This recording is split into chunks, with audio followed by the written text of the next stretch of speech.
a lone traveler, collapses in the snow just a few miles from the safety of his truck. He had the best gear money could buy: synthetic layers, waterproof boots, and a GPS that promised to lead him home. But nature didn't care. Now picture the same land 2 centuries earlier. The wind is even harsher, the snow even deeper. A Lakota hunter moves through it calmly, wrapped in fur and instinct. He carries no matches, no compass, no modern miracles. By everything we believe about survival, he should never make it, but he does. What did he understand that we don't? How did entire nations thrive in conditions that kill us in hours? They survived not because of tools, but because of wisdom. Their knowledge wasn't written in books or passed through lectures. It was lived, tested, and paid for in experience. The forgotten science of cold. To Native Americans, cold wasn't the enemy. It was the teacher. Every tribe, from the Inuit in the Arctic to the Apache in the desert highlands, learned from it. The Lakota word for winter, wanietu, means time of renewal. The Cheyenne called it the resting season, when the land and the spirit both slowed down. They didn't fight the cold, they listened to it. Modern people think survival is about comfort. They turn on heat, close windows, and wage war against nature. But comfort breeds ignorance.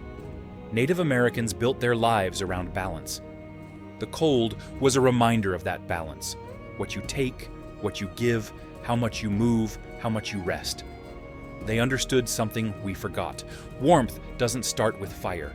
It starts with awareness. The old ones knew every signal.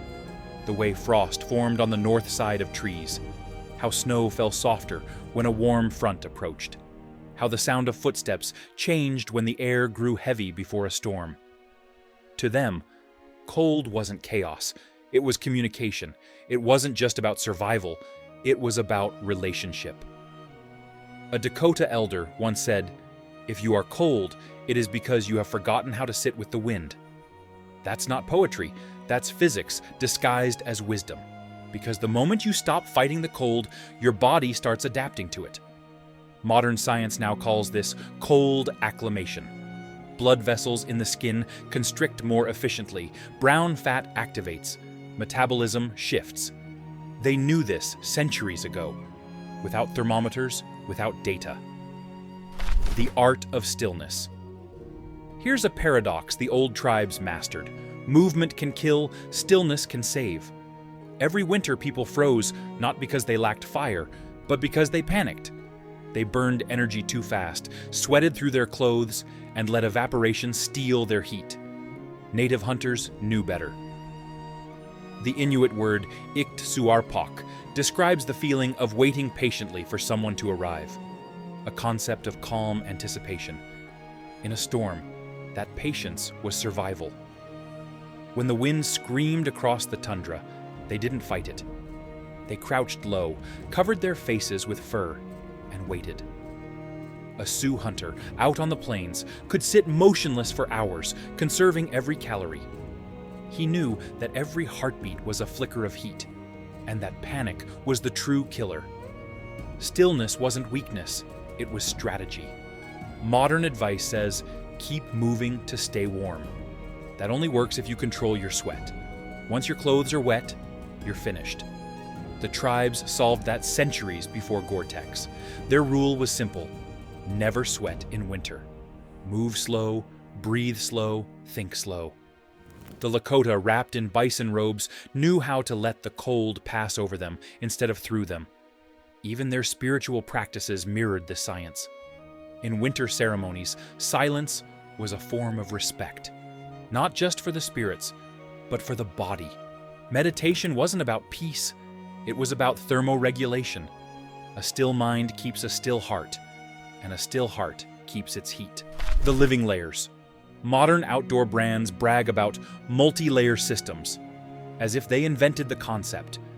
But centuries before Patagonia existed, tribes across North America had perfected the same principle, using materials that actually cooperated with nature instead of trying to outsmart it. Take the Lakota hunter. His first layer wasn't polyester, it was brain-tanned deerskin. soft, breathable, and warm. It didn't trap moisture, it let it move.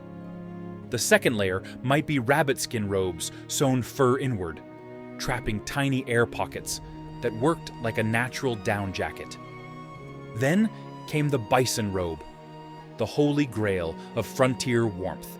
40 pounds of dense, oily hair that could stop a blizzard dead in its tracks. And here's the secret modern hikers always miss. It wasn't the thickness that mattered. It was the air. They understood that warmth is not created by fabric, but by the still pockets of air it captures. That's physics, but they didn't need to read it in a science book. They lived it. When snowstorms rolled across the plains, families gathered in buffalo robes so thick they were practically ecosystems. Beneath those hides, the air temperature could climb 40 degrees higher than outside. They knew how to vent heat too, loosening wraps or shifting layers to keep dry. Even tribes in warmer regions practiced layering. The Navajo wore wool mantas and blankets woven from sheep they'd raised for generations. Each fiber carefully washed in yucca root to maintain its lanolin, the natural oil that repelled moisture. Wool, skin, and air, together forming a living barrier that breathed like the people wearing it. Their design philosophy was simple. If nature made it, it's probably smarter than you. Homes that breathed with the earth. If you asked a modern architect to design a winter shelter without electricity, glass, or insulation, he'd panic. Native Americans built hundreds, each adapted perfectly to its environment. On the frozen plains, the Lakota teepee stood like a paradox, open at the top, yet warm inside. The secret wasn't brute insulation, it was circulation. The smoke hole let warm air rise and cold air flow out, while the slanted walls deflected wind. The result? A self-regulating microclimate that could stay comfortable in temperatures 50 degrees apart. Further north, the Cree and Ojibwe built domed wigwams of saplings covered in birch bark and mats. These structures trapped heat so efficiently that families could sit inside shirtless while snow piled up outside. And when the cold truly bit, they added a layer of snow itself, nature's perfect insulator. Then there were the earth lodges of the Mandan, Pawnee, and Hidatsa. Imagine a dome 20 feet wide, half buried in soil, with a fire at its heart. The thick earthen roof absorbed sunlight during the day and released it slowly through the night. Archaeologists who reconstructed them in North Dakota measured interior temperatures near 60 degrees, while outside it dropped below zero. Even in the high deserts of the Southwest, the Hopi and Zuni used stone pueblos to balance heat and cold. Thick adobe walls trapped daytime warmth and released it at night, maintaining near constant temperatures. What tied all these homes together wasn't material, it was philosophy. They were built with the land, not on it. When the wind shifted, when the season changed, the structure responded naturally. Contrast that with modern houses, airtight boxes that trap stale air, dry out skin, and rely on endless artificial heat to fix the problems they created. We sealed ourselves off from the planet, then wondered why we feel disconnected from it. Fire without fireplaces. To most of us, fire is a switch, a lighter, a button, a gas flow. But for Native Americans, it was a relationship. Fire was alive, it breathed, it slept, and if treated with respect, it shared its warmth. Step into a Sioux winter camp at night. Snow crunches underfoot, the air is still, and from every teepee, faint ribbons of smoke drift upward through the openings. Inside, a single small fire burns. Not a roaring blaze, but a glowing bed of coals, no bigger than a dinner plate. Yet, it's enough to warm an entire family. The secret wasn't in the size of the fire, but in its behavior. The Sioux built theirs low and central, so that heat radiated evenly, while the conical walls reflected warmth downward. Stones ringed the pit, absorbing energy during the evening and releasing it through the long hours of night. They had discovered thermal storage without ever naming it. In the southwest, the Hopi and Zuni used fire pits dug deep into their pueblos, lined with stone and clay, vented with careful precision. Hot air rose slowly, spreading warmth through the thick adobe walls. Modern homes lose heat faster than they generate it. Native homes kept it where it mattered, close, contained, and sacred. Fire wasn't a background element, it was the heart of the world, eating for heat. You can't outsmart winter on an empty stomach. Modern diets are obsessed with light food, salads, smoothies, and low-fat everything. But when it's 20 below and you're trying to stay alive, that's suicide. Native Americans understood something our food pyramids forgot. Fat is warmth. A Lakota winter meal wasn't a salad. It was pemmican, ground bison meat mixed with melted fat and dried berries. 1 pound of it carried more than 3,000 calories. It was portable, nutritious, and nearly immortal. They also used marrow, tallow, and rendered bear grease, not as luxuries, but as essentials. Fat fueled their internal furnace.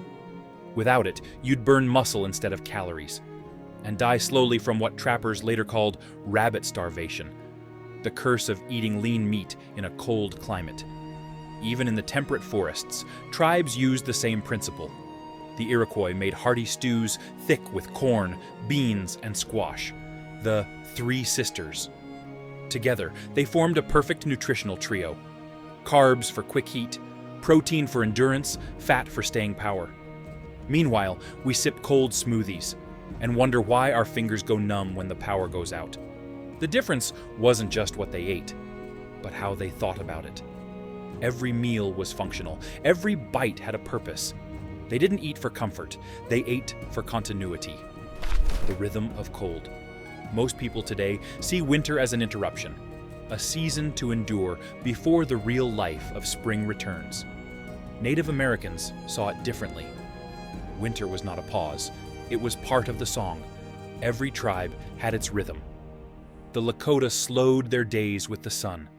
Shorter light meant shorter work, more storytelling, more dreaming. The Cheyenne used winter to mend tools, repair clothing, and prepare food. They called it the time the world breathes slowly. Sleep patterns changed too. People rested in cycles, waking at intervals through the night to feed the fire or share stories. Modern science calls this biphasic sleep, a pattern that naturally fits long winter nights and keeps core temperature steady. They didn't fight fatigue, they harmonized with it. Spiritual life mirrored this pace. The Hopi performed winter ceremonies that honored the spirits of the underworld, who were believed to control the cycle of growth and rest. The Lakota held the winter count, recording the year's most important event on a buffalo hide. While the world slept, they made memory itself their warmth. Even silence had meaning. Elders taught that when snow falls, the earth is listening. Voices soften, movements slow, and the mind follows. That stillness wasn't laziness, it was calibration. We've replaced that rhythm with deadlines and artificial light. We fight darkness with screens, fight cold with central heating, fight quiet with noise. And then we wonder why we're exhausted. The old tribes would have laughed kindly at that. They knew the cure. You don't resist the season, you become it. Adaptation over resistance. To survive winter, you have two options: conquer it or cooperate. Guess which one actually works long term. Modern civilization loves control. We heat our homes to 72 degrees year-round, wear the same clothes in January as in May, and treat nature like a thermostat we can yell at. The result? We've forgotten how to adapt. Native Americans didn't have that luxury. Their entire survival depended on reading and adjusting to their surroundings. When temperatures dropped, they didn't curse, they shifted. The Apache moved seasonally between highlands and valleys to chase the mild weather. The Navajo used wool blankets not just as covers, but as flexible insulation. They could wear, wrap, or hang them depending on the need. Adaptation wasn't just physical, it was mental. The Lakota viewed cold as cleansing, not cruel. Ritual cold baths were common, especially among young warriors who believed that enduring frost built discipline and spiritual strength. It wasn't masochism, it was training. The same principle that modern athletes rediscovered in cold therapy was already daily life for them. And here's the thing, their adaptation wasn't frantic. It was fluid. They didn't chase comfort, they danced with conditions. If the snow came early, they welcomed it. If the winds grew harsh, they adjusted their shelters. They didn't cling to permanence because they understood a truth we've buried under our thermostats. Nothing stays warm forever. That acceptance didn't make them weaker. It made them invincible. Tribal cold genius, Aros America. From Alaska to Arizona, the continent was a laboratory of adaptation. Every region produced its own brand of cold genius, refined through centuries of trial and error. Up north, the Inuit didn't just survive Arctic winters, they thrived in them. Their understanding of insulation was so advanced that modern engineers have studied igloos for lessons in energy efficiency. Inside a dome of snow, temperature gradients formed layers of protection. The interior stayed near freezing, warm by Arctic standards, while their clothing of caribou fur trapped air so perfectly it outperformed any modern synthetic. Further south, the Cree and Ojibwe built snowshoes that distributed body weight across the surface, turning deep snow into a navigable path. Their moccasins were double-layered, deerskin outside, rabbit fur inside, and always stuffed with dry grass for added insulation. They could march through subzero forests for hours without frostbite. Across the Great Plains, the Lakota, Crow, and Cheyenne transformed bison hides into wearable fortresses. A single robe could weigh 40 pounds, but was worth its weight in life. They even knew how to tan the hides to maximize the hollow fibers that trapped air. When explorers first met them, they couldn't comprehend how people could ride bareback through snowstorms. The answer was physics disguised as tradition.